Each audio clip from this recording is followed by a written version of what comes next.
మాది మచిలీపట్నం నియోజకవర్గం పెదయాదర పంచాయతీ అండి. బందరు మండలం. అవును సార్, అవును. ఎలా ఉంటుందేముందండి, ఇప్పుడు చూస్తున్నారు కదా, ప్రభంజనం చూస్తున్నారు కదా. బాలశౌరి గారు లాంటి మంచి నాయకుడు వాళ్ళు కోల్పోవటం వాళ్ళ దరిద్రం. అసలు దరిద్రంగా అక్కడ న్యాయం లేదు. బాలశౌరి గారు వైసీపీలో ఎంపీగా ఉండగా మా ప్రెసిడెంట్ గారు గల్లా తిమ్మోతి గారు వెళ్ళి మా చెరువు బాగు చేయించుకుంటామంటే 10 లక్షల రూపాయలు గ్రాంట్ శాంక్షన్ చేశారు. మా పేరు నాని గారు మాకు ఎక్కడ పేరు వస్తుందని అడ్డం కొట్టేశారు. బాలశౌరి గారు అంత గొప్ప నాయకుడు. మేము జనసేన వాళ్ళు వెళ్ళి అడిగినా కూడా మాకు 10 లక్షల రూపాయలు వాటర్ ట్యాంక్ కట్టించుకోమని చెరువుకి ఇచ్చారు. పెద్ద మనిషి, అంత మనసున్న మనిషి ఆయన బాలశౌరి గారు అంటే. అపోజిషన్ పార్టీ చూడాల మంచితనం చూశారు, అక్కడ గ్రామకు అభివృద్ధి చూశారు. మరి అది పేరు నాని గారు అడ్డం కొట్టేశారు మాకు.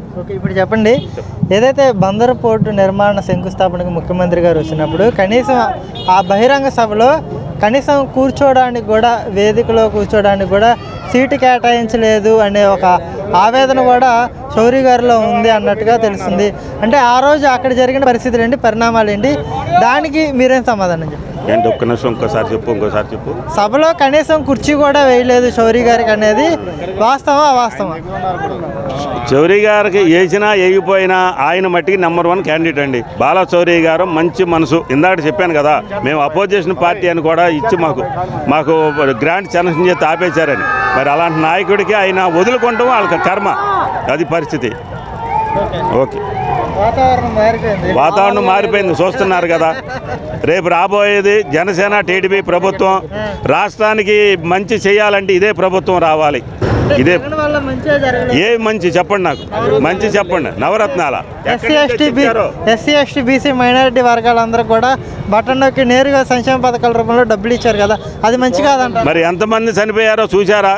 అసలు ఎంతమంది అక్కడ మాస్క్ అడిగిన డాక్టర్ సుధాకర్ గారి నుంచి మన బాపట్ల దగ్గర పాపను కాల్ చేసిన సంఘటన వరకు ఎన్ని సంఘటనలు జరిగినాయో చూసారా?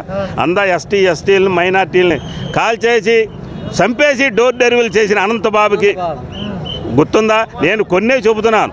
అసలు గూగుల్లో కొట్టుకుంటే ఎన్ని కావాలంటే అన్నీ వస్తాయి, కుప్పలు తెప్పలుగా వస్తాయి. వీళ్ళు చేసిన అభివృద్ధి ఏముంది చెప్పండి? లక్షల రూపాయలు అప్పులు చేసి పంచుతున్నారు. అది వాళ్ళు ఎలాంటి చాలా జిబిక్కులు. ఇది 3వసారి సార్. వైఎస్ రాజశేఖర రెడ్డి చేశారు. ఏది విగ్రహం అభివృద్ధి కాదు, దేనికన్నా మనుషులకి తినటానికి సౌకర్యాలు ఇవన్నీ. రిటైనింగ్ వాళ్ళ అభివృద్ధి ఎలా అవుతుందండి? ఇవాళ రోడ్లు వేయండి, రోడ్లు లేదు సార్, రోడ్లు వేయాలా? నడటానికి రోడ్లు లేవు. అన్నగారు నమస్తే. రోడ్లు వేయండి, రోడ్లు వేయి. ఏముంది కార్యక్రమం? అభివృద్ధి ఏముంది? ఇవాళ ఎత్తుకొచ్చి అప్పులు చేసి ఎత్తుకొచ్చి ఇక్కడ మనకి ఏదో పెన్షన్ అంటున్నారు, అంటున్నారు. అయ్యా కదా ఇచ్చేది. అందుకితం ఉన్నాయి, అందుకితం చంద్రబాబు నాయుడు గారు ఇచ్చారు, రామారావు గారు ఇచ్చి. కాకపోతే వీళ్ళు పెంచారు అంతే. అప్పులు పెంచారో ఇక్కడ ఇది పెంచారు అంతే, తేడా ఏమి లేదు. అభివృద్ధి ఏది చెప్పండి? ఏం కంపెనీ వచ్చారు, ఏం పెట్టారు? పోలారం కాడి నుంచి ఏమి ఒక్కటి అవలా. అనిల్ కుమార్ యాదవ్ చెప్పాడు. మరి మాట్లాడండి, ఎవరికి అభివృద్ధి? 350 కోట్లు ఎట్టి ఇల్లు కట్టారు. ఇవాళ రూపాయి ముఖ్యమంత్రి రూపాయి జీతం తీసుకునే ముఖ్యమంత్రి ఇవాళ మన సంక్రాంతి పండగకి ఎంతండి, ఎన్ని కోట్లు పెట్టి ఇది కోట్లు ఖర్చు పెట్టి ఇది 1,50,00,000 ఎంత మొన్న ఇల్లు ఇక్కడ అదో గుడి సిట్టింగ్ వేసుకున్నారు, తిరుపతి దేవస్థానం వేసుకున్నారు. కష్టం వస్తే మనం వెళ్ళాలి దేవుడి దగ్గరికి, దేవుడిని మనం ఇంటికి రప్పించుకుంటాం కాదుగా. మరి ఈయన గొప్పతనం అది. ఫస్ట్ క్లాస్ స్టూడెంట్ అంటాడు మాట్లాడితే. ఫస్ట్ క్లాస్ స్టూడెంట్ అంటే దేవుడి దగ్గరికి మనం వెళ్తామా, దేవుడిని ఇక్కడికి మనం రప్పించుకుంటామా? మరి అదే జగన్ పరిపాలన అంటే. పిచ్చి పరిపాలన. ఎవరు డబ్బు అండి? పిచ్చి జనం తెలవక మాట్లాడుకుంటాం. ఇవన్నీ ఏమీ లేదు. అప్పులు చేసి ఇవ్వాలంటే ఎవడైనా ఈయనకి ఇచ్చిన ఇస్తాడు, ఈయనకి ఎవరా అంటే వాళ్ళమ్మ నాన్న పేరు పెట్టుకుని ఇస్తాడు. అప్పులు చేసి పంచుతా ఎవడైనా పంచుతాడండి? సంపాదించుకుని సంసారం పోషించుకున్నాడు మగోడు. టీడీపీ కలిసి ప్రభుత్వం ఏర్పాటైతే ఇవే సంక్షేమ పథకాలు కొనసాగిస్తాయా? ఇవే ఉండాలని మీరు పవన్ కళ్యాణ్ గారు కానీ చంద్రబాబు నాయుడు గారు కానీ ఇవాళ ఎక్కడా కూడా సంక్షేమ పథకాలు తీసేస్తానన్నా ఇది లేదు.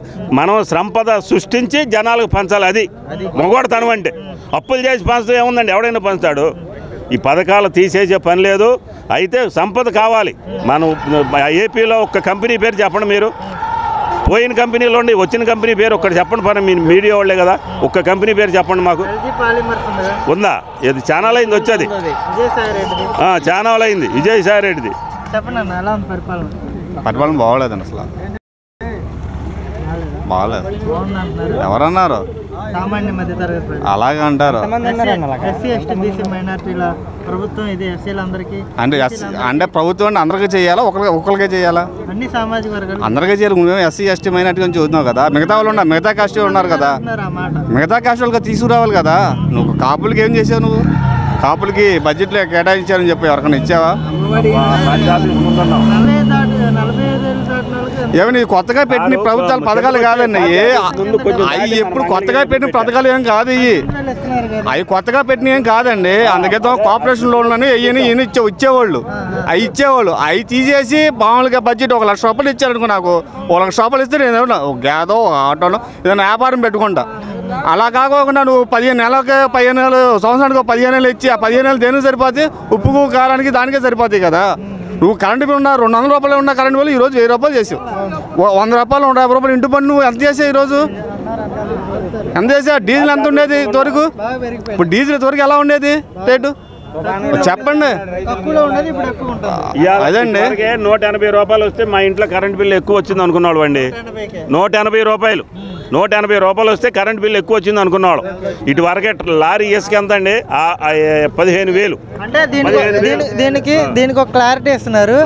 5 ఏళ్ల క్రితం కూలీ 400 ఉండేది, ఇప్పుడు 800 అయింది కదా.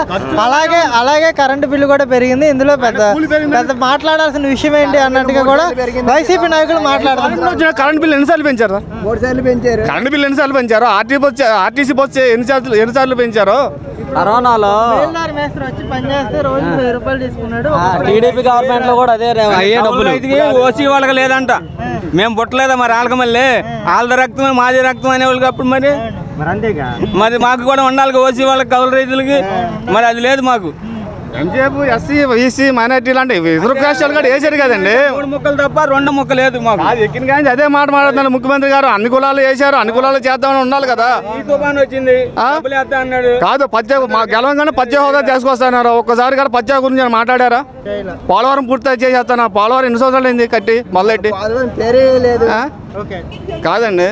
ముఖ్యమంత్రి గారి ప్రసంగంలో జనాలు బాబుని నమ్మడం మానేశారు, పవన్ కళ్యాణ్ నమ్మడం మానేశారు, మన వైపే ఉన్నారు అన్నట్టుగా మాట్లాడారు. పవన్ కళ్యాణ్ గురించి దేనికండి? పవన్ కళ్యాణ్ గురించి ఏమన్నా పదవి చేశారా? పదవి చేసి ఏమన్నా చేయలేదని చెబుతాయి. ఆయన పదే ఆయన గురించి మాట్లాడతారు. నుంచి పవన్ కళ్యాణ్ చంద్రబాబు మీరు పరిపాలన ఎక్కడ చేశారండి? ఎక్కిన కానీ వాళ్ళిద్దరు పని మీదే ఉన్నారు కానీ ప్రజలు ఏం చేస్తున్నారు అని ఉండవా? అదే నువ్వు పట్టణం పని మీద ఉండవు, వాళ్ళు ప్రజల పని మీద ఉండవు, వాళ్ళిద్దరు పని మీద ఉండవు.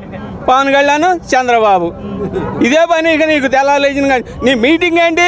4,50,000 కోట్లు అక్కడ పెట్టానన్నావు ఫీల్డ్ లెవెల్ అకౌంట్లో. నువ్వేం చేసావు అక్కడ? ఆడ ఎంత కేసీఆర్ తెలంగాణలో ఎంత పెట్టాడు? మరి ఎంత తేడా? ఎంత దెంగేసావేంటి? ఎంత దెంగేసా? మనకన్నా ముందు తెలంగాణలో హైదరాబాద్లో కట్టారండి. దానికి 150 కోట్లు అయినాయి.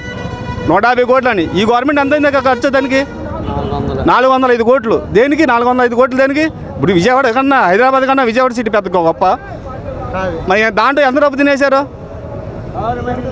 కాదండి, ఎంత డబ్బు తినేశారు? సలహాదారులకు ఎన్ని వేల కోట్లు అయిపోతున్నాయండి. సలహాదారులు దేనికి? పనికొచ్చిన సలహాదారులు ఒకరున్నారు అసలు? పనికొచ్చేది ఒకటన్నా ఉందా? అదేనండి చెప్తున్నాం కదా. ఒకరు కాదు, బోనంత మంది ఉన్నారు. 40 మంది 60 మంది ఉన్నారు సలహాదారులు. దేనికి పనికొచ్చిన వాళ్ళు కాదు వాళ్ళు.